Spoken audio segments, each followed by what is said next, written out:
किसी का झगड़ा हो जाए तो वो कहता है कि ठहरो, मैं ज़रा अपने घर के मर्दों को बुला के लाता हूँ, वो तुम्हें मज़ा चखाएँगे। लेकिन अगर इसराइल की मिसाल लें हम, तो यहाँ पे मामला बिल्कुल उल्टा है। इसराइल में कहा जाता है कि ठहरो, मैं अपने घर की औरतों को बुलाकर लाता हूँ, वो तुमसे आकर लड़ेंगी। यहाँ तक तो बात थोड़ी बहुत मज़ाक की थी, लेकिन अब बात बहुत सीरियस है, क्योंकि इसराइल में ख़वातीन को आर्मी में लाकर कॉम्बैट सिचुएशंस के अंदर सामने लाकर लड़वाने का,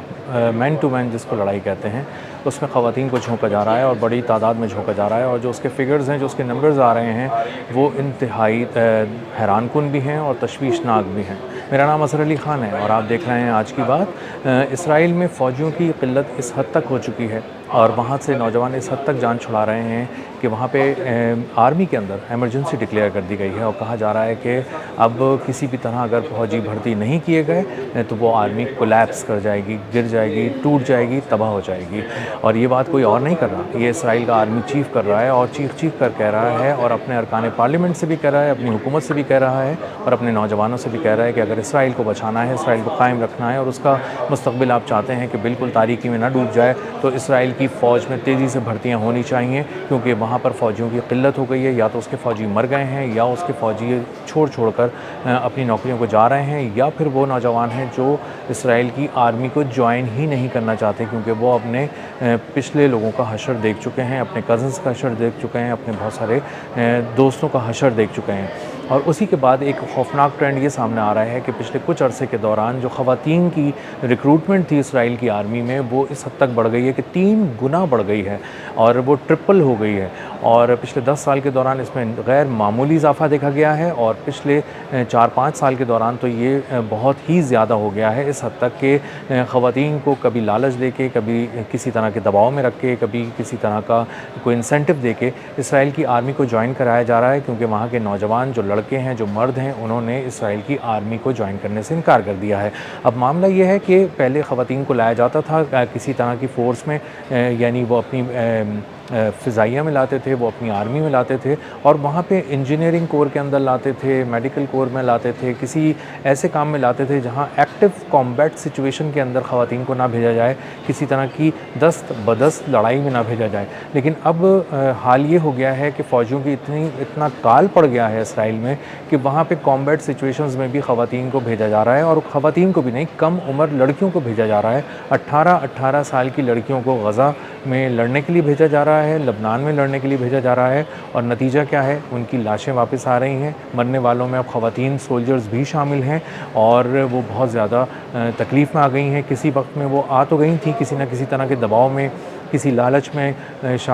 का शिकार होकर अपनी इसराइल की आर्मी में तो आ गई थी, लेकिन उनको अब आने के बाद पता चल रहा है कि ये किस तरह की एक ऐसी ज़हनी कोफ़्त में आ गई हैं, ज़हनी अज़ियत में आ गई हैं कि वो जिसको एक बहुत ही पुरकशिश किस्म की नौकरी समझ कर आई थी, वो अब पुरकशिश नौकरी नहीं रही। भर्ती के वक्त ख़वातीन को बताया गया था इसराइल में कि आप आर्मी को जब ज्वाइन करेंगी तो आपको बहुत से पर्क्स, बेनिफिट्स मिलेंगे और सबसे अच्छी बात ये कि इसराइल की आर्मी को किसी से लड़ना नहीं पड़ता। ज़्यादा से ज़्यादा आपको गज़ा में जाना पड़ेगा और वहाँ हम आपको बिल्कुल बच्चों के आगे खड़ा कर देंगे, छोटे-छोटे शीरख़ार बच्चे होंगे, उन्हें मारना है, काटना है और ज़ाहिर है वो आपका क्या बिगाड़ लेंगे। या हम निहत्ती बेगुनाह ख़वातीन के साथ आपकी लड़ाई कराएँगे, आपके पास बड़ी-बड़ी गन्स होंगी, आप उनको गोलियाँ मारना। ये वन साइडेड किस्म की जंग है जिसमें हम ही मार रहे हैं और मज़लूम जो है वो मार खा रहे हैं, कत्ल हो रहे हैं। तो आपको बच्चों और औरतों को मारना है, वो भी निहत्ते हैं, वो भी छोटे हैं, कमज़ोर हैं और आप ज़्यादा ताकतवर हैं, तो आपको टैंकों में बैठ के जाना है और बख्तरबंद गाड़ियों में बैठ के जाना है और सिर्फ फायरिंग करनी है, आपको किसी और से लड़ना नहीं है। तो ख़वातीन ने कहा कि हाँ ठीक है, ये तो बहुत अच्छा काम है,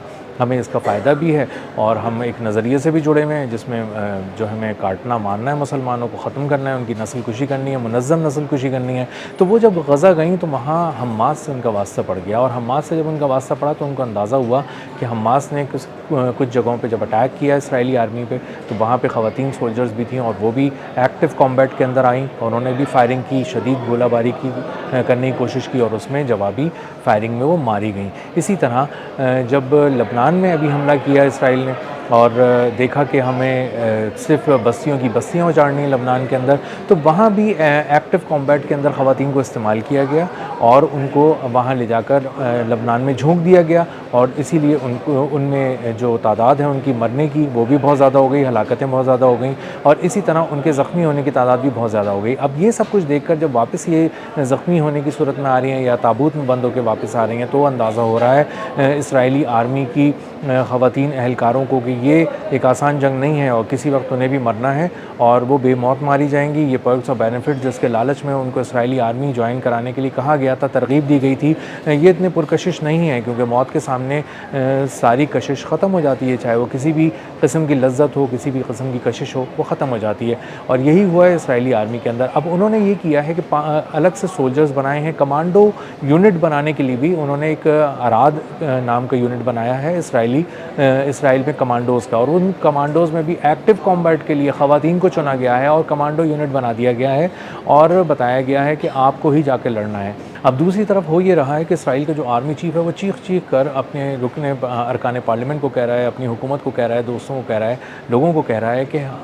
यहाँ पे इसराइल में आर्मी की का बहुत ही बुरा हाल है, लोग नहीं ज्वाइन कर रहे हैं, हमारे लोग जाना ही नहीं चाहते। अब जब वो लबनान का नाम सुनते हैं तो वो खौफज़दा हो जाते हैं और पोस्ट ट्रॉमेटिक स्ट्रेस डिसऑर्डर का शिकार हैं बहुत ज़्यादा फ़ौजी, बड़ी तादाद में, यानी जहनी तनाव का शिकार हैं और जहनी उलझनों का शिकार हैं, नफसियाती मसाइल का शिकार हो गए हैं उनके मर्द जो फ़ौजी हैं। और वो जब अपने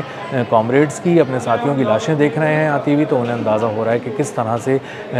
उनको भी मौत आकर उचक सकती है मैदान जंग में। ऐसा ही नहीं है कि सिर्फ वो जाएंगे और बहुत मज़े से मज़लूमों का शिकार करते रहेंगे, एक आध अनजानी गोली आगे उनको भी लग सकती है और वो मर सकते हैं या हमेशा के लिए, ज़िंदगी भर के लिए माज़ूर हो सकते हैं। अब ये जो तकलीफ़ है, ये जो जहनी कोफ्त है, ये जो जहनी तनाव है, ये उनको मजबूर कर रहा है कि वो सुसाइड करें और इसीलिए ख़ुदकुशियों का रुझान जो है वो खौफनाक हद तक इसराइल की आर्मी में बढ़ चुका है। अब ये सब कुछ जब कोई लोग देख रहे हैं, अखबारात में पढ़ रहे हैं, अपने दोस्तों से सुन रहे हैं, तो कोई बेवकूफ़ ही होगा जो इसराइल की आर्मी को जाके ज्वाइन करेगा और मरने के लिए लबनान में या गज़ा जाएगा या फिर वो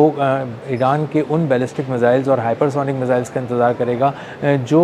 फ़िज़ाओं से आते हैं और गन पकड़े फ़ौजी को भी उचक के ले जाते हैं और मौत की वादी में धकेल देते हैं और वो कोई भी गोली चला नहीं पाता और गोली चलाए भी तो किस पे चलाए, वहाँ पे तो दुश्मन मौजूद ही नहीं है। ईरान तो फ़िज़ाओं से आता है और अचानक आता है, हमला करता है, झपटता है और उसको ख़त्म कर देता है। इसी तरह जो इसराइल की आर्मी है उसकी जो क़यादत है वो भी टूट गई है, बिखर गई है और भाग गई है और सही मानों में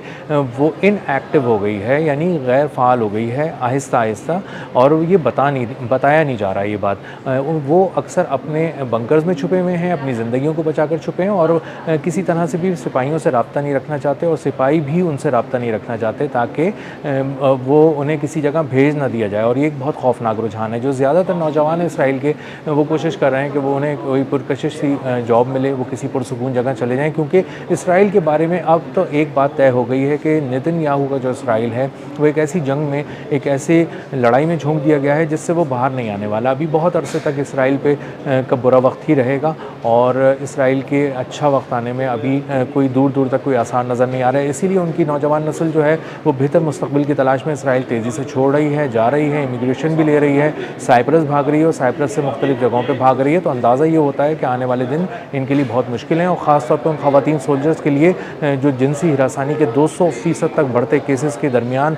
नौकरी कर रही हैं इसराइल की आर्मी में और उनको अपने ही साथियों से अपनी इज़्ज़तें बचानी पड़ रही हैं। और ये खौफनाक रुझान है जो बहुत तेज़ी से इसराइल की डिफेंस फोर्सेस में बढ़ता जा रहा है। तो आने वाले दिन इसराइल की आर्मी के लिए बहुत ही मुश्किल हैं इस हवाले से कि उसके नौजवान उसमें नहीं जाएंगे। इसराइल की आर्मी टूट रही है, इसराइल की आर्मी अपनी ख़वातीन को जबरन और पुरकशिश नौकरियों का झांसा देकर अपनी फ़ौज में भर्ती करा रही है और साथ साथ उनकी इज़्ज़त नफ्स भी पामाल हो रही है, उनकी इस्मतें भी पामाल हो रही हैं और साथ साथ जो उनके इसराइली फ़ौजी हैं उनमें ख़ुदकुशियों का रुझान भी खौफनाक हद तक बढ़ चुका है। इसराइल की आर्मी टूट रही है और आने वाले दिन में हम इसको मज़ीद टूटता देखेंगे। अब तक के लिए इतना ही। मिलते हैं अगले व्लॉग में किसी नई खबर, नए तज्ज़िये और नए ज़ाविये के साथ। अल्लाह हाफ़िज़।